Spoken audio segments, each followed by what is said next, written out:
રાજ્ય સરકાર આપણા રાજ્યપાલ દેવવ્રતજી જે અભિયાન ચલાવે છે પ્રાકૃતિક ખેતીનું, એનો મેં પૂરો અભ્યાસ કર્યો અને એના પછી મેં નિર્ણય લીધો કે હું પ્રાકૃતિક ખેતી કરું. અને પ્રાકૃતિક ખેતી કરવા પાછળનું મારું મુખ્ય ધ્યેય આરોગ્યલક્ષી સુધાર કરવા માટેનું.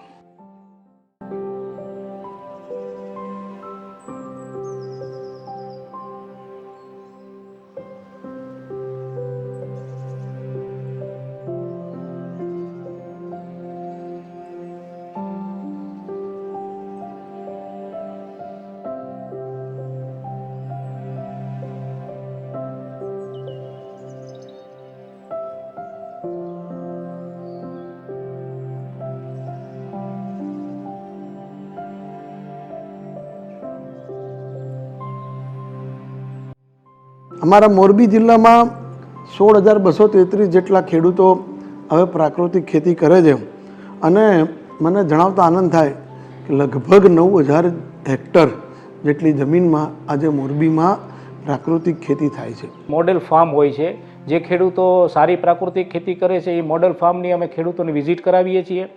એના ફાર્મ ઉપર અમે તાલીમો કરીએ છીએ જે પ્રાકૃતિક ખેતીને લઈને.